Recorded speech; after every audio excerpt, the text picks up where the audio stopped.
Hello hi friends, welcome to my channel. ఎలా ఉన్నారు? బాగున్నారా మై డియర్ ఫ్రెండ్స్? మీరు బాగుండాలని నేను మనస్ఫూర్తిగా కోరుకుంటున్నాను. టుడే వచ్చేసరికి పూజ విధానం అయితే చూపిస్తున్నాను. నేను మా ఇంట్లో ప్రతిరోజు ఎలా పూజ చేస్తానో ఏంటి అనేది అయితే చూపించబోతున్నాను అనమాట. ఫైనల్గా ఇలా చూసేయండి. నాకు కలిగిన కాడికి ఇలా నేను సింపుల్గా పూజ అయితే చేసేస్తూ ఉంటానన్నమాట. సో ఇక్కడ ఇంటి దేవుళ్ళకైతే ఇలానే పూజ చేస్తాను. అలాగే ఇంకో ప్లేట్లో వచ్చేసరికి శివాలయంకి వెళ్ళడానికి అయితే రోజు నేను ఈ విధంగా ఏర్పాటు చేస్తానన్నమాట. అక్కడ వచ్చేసరికి నేను పూజ చేస్తూ ఉంటే ఇంకో పల్లెరంలో నేనైతే శివాలయంకి వెళ్తానని అన్ని సామాన్లు రెడీ చేసుకుంటూ ఉంటే చిన్న పాప అస్సలు ఉంచుతా లేదా అన్ని నిగిడి పడేస్తూ ఉంది. ఎందుకంటే దానికి అందుతూ ఉన్నాయి అన్నమాట.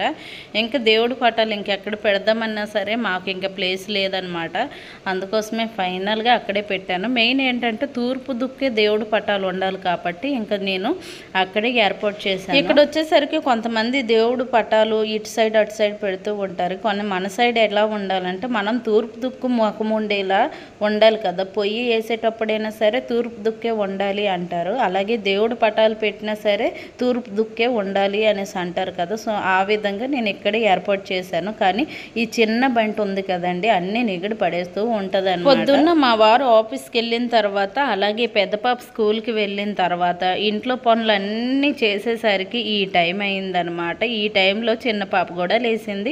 తనకి చక్కగా స్నానం చేయించేసి ఇలా పూజ అయితే చేస్తున్నామన్నమాట. ఇక్కడ పువ్వులు వచ్చేసరికి నందివర్ధన పువ్వులు, అలాగే ఎవరైనా చెట్లు నాటుకున్నట్టుగా అయితే మందార పువ్వులు లేదా బంతి పువ్వులు మాత్రం దొరుకుతాయి అన్నమాట. అవి కూడా చెట్లు నాటుకునే వాళ్ళకి, మాలాంటి వాళ్ళకి ఎలాంటివి అంటే రోడ్ సైడ్ అనమాట ఇలాంటి పువ్వులు గవర్నమెంట్ వాళ్ళు పెడతారనమాట. సో ఆ పువ్వులు అయితే దొరుకుతాయి. లేదా నందివర్ధన పువ్వులు కూడా చాలా దొరుకుతాయి. కాకపోతే పొద్దున్న 4 గంటలకి నిద్ర లేచి వెళ్ళాలన్నమాట. మా పక్కింటి అక్క అయితే ప్రతిరోజు 4 గంటలకు లేచి పువ్వులకైతే ఒక్కదయ్యే వెళ్తుంది. సో నన్ను అయితే పిలుస్తూ ఉంటుంది, కానీ నాకు వెళ్ళడానికి అస్సలు వీలు కుదరదనమాట. ఎందుకు అనుకుంటున్నారా? పొద్దున్న 7 గంటల లోపల పెద్ద పాప అయితే స్కూల్కి వెళ్ళిపోద్ది. 7:30 లోపల వాళ్ళ డాడీ వచ్చేసరికి ఆఫీస్కి వెళ్ళిపోతారు అనమాట.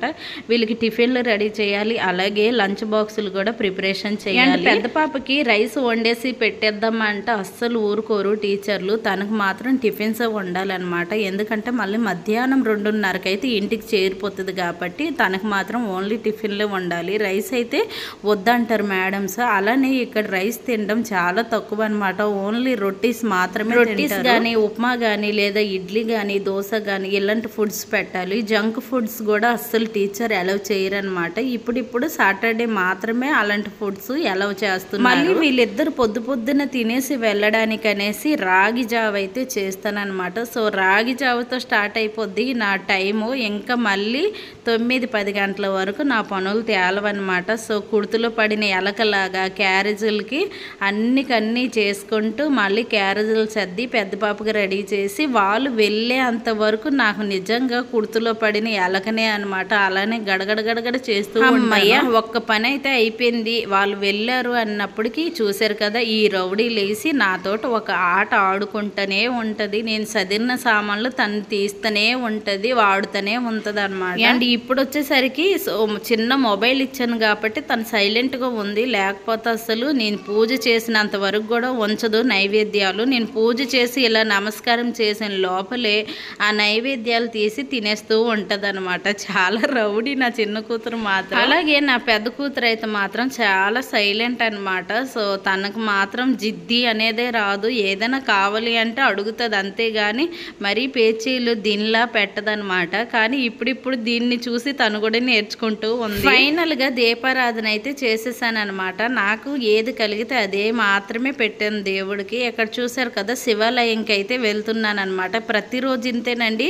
ఇంట్లో దీపారాధన చేసిన తర్వాత ఇంకా శివాలయంకి అయితే వెళ్తాను అనమాట. దగ్గరలోనే శివయ్య అయితే ఉన్నారు. రోజు కానీ శివాలయంకి వెళ్ళకపోతే మాత్రం నా మనసుకి ఏదో తట్టుతూనే ఉంటుంది. ఏదో మర్చిపోయాను లేదా ఏదో పోంగొట్టుకున్నాను అన్నట్టుగా అనిపిస్తుంది అనమాట. అదేటో మరి నాకు నిజంగా ఛత్తీస్గఢ్ వచ్చిన తర్వాత మంచి శివాలయం అయితే దొరికిందండి. ప్రతిరోజు ఇంటి దగ్గరే కాబట్టి ఇంక ఇలానే వెళ్ళిపోతూ అయిపోతూ ఉంటాను. చూసారు కదా, ఎలుతురుగా ఉంది, వర్షం ఏం లేదనేసి అనుకున్నాను కానీ ఫుల్గా ముసిరనమాట. ఇంకా అందుకోసమే పాపకి పక్కింట్లో పెట్టేసి నేను శివాలయంకి వెళ్ళి తడుచుకుంటూ పూజ చేసి అయితే వచ్చాను. అంత తడిసిపోలేదులేండి, చిన్న చిన్న చినుకులు అనమాట.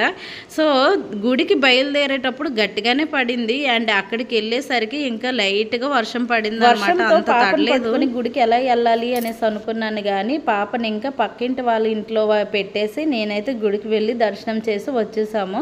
మళ్ళీ ఇంటికి వచ్చిన తర్వాత టిఫిన్ అయితే చేసేసాము. టిఫిన్ ఏంటి అనుకుంటున్నారా, రాగి జావ అండి. సో రాగి జావని అయితే తాగేసాము ఇద్దరం తల్లి పిల్లలము. తాగేసిన తర్వాత మళ్ళీ ఇంట్లో పని చిన్న చిన్న పనులు ఉంటాయి కదా, అవి అయితే క్లీనింగ్ చేస్తూ ఉన్నాను అనమాట. నేను ప్రతిరోజు బాసనలు తోమి ఆ టబ్బులోనే వేస్తానమాట. ఆ టబ్బులో వాటర్ ఎండినాక ఇలా గిన్నెల స్టాండ్ పైన పెడుతూ ఉంటాను. సో నీళ్ళతో పెట్టేసినట్టుగా అయితే బాసనల స్టాండ్ వచ్చేసరికి కొంచెం పింపుర్లా వచ్చేస్తూ ఉంది. అందుకోసమే ఇంకా వాటర్ ఎండినాకే పెడుతూ ఉంటాను ఇలా ఈ విధంగా. ఈ స్టాండ్ వచ్చేసరికి మాదేం కాదులేండి, మా ఇంటి గల వాళ్ళదేనమాట. వాళ్ళు మాకు ఇచ్చారు. ఎవరి ఇంటికి వచ్చినా సరే ఈ ఇంటికి వస్తే మాత్రం సామాన్లు ఎక్కువగా తేవాలి అనేసి అయితే అంత బాధ అయితే ఉండదన్నమాట. ఎందుకంటే వీళ్ళు పాత సామాన్లన్నీ ఈ ఇంట్లోనే పెట్టి, మా ఇంటి గల వాళ్ళు కొత్త ఇల్లు కట్టుకున్నారు కదా, సో సామాన్లు కూడా కొత్తగా ఉండాలని కొత్త సామాన్లన్నీ తెచ్చుకున్నారు. పాత సామాన్లన్నీ ఒక స్టోరేజ్ రూమ్లో అయితే పడేశారనమాట. సో నాకు అవన్నీ వాడమంటున్నారు.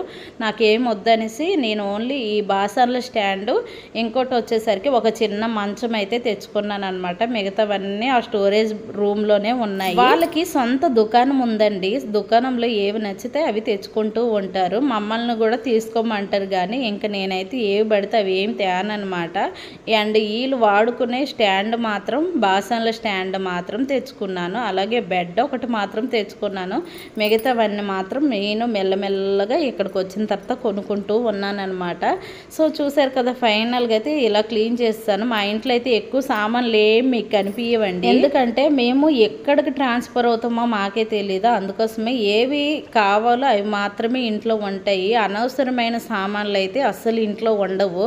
ఇక్కడ చూసారు కదా, అండ్ మార్నింగ్ నుండి ఈవినింగ్ అంతా పని అయిపోయింది. ఇంకా అవన్నీ చూపించలేదు మీకు.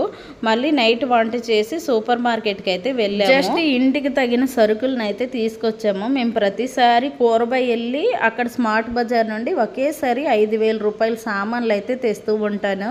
నెల రోజులకైతే మాకు కరెక్ట్గా సరిపోతాయి. కాకపోతే ఈసారి ఫుల్గా వర్షం అనమాట. 20 డేస్ నుండి మాకు ముసురు, ఒక్కరోజు కూడా ఇలా ఎండెక్కింది అనేది అయితే లేదనమాట. అందుకోసమే ఇంకా ఫైనల్గా మాకు దగ్గరలో ఉన్న సూపర్ మార్కెట్కి వెళ్ళి ఒక 2,000 రూపాయల సరుకులు అయితే తెచ్చుకొని ఇలా ఇప్పుడు ఏవేవి అవసరమో అవి ఇలా డబ్బాలకైతే ఎత్తుతూ ఉన్నాను. ఇక్కడ ఏవి తెచ్చినా ఎంఆర్పి లేనండి, ₹1 కూడా తగ్గించరనమాట. సో అందుకోసమే జస్ట్ 2,000 రూపాయల సరుకులు అయితే తీసుకొని వచ్చేసాను.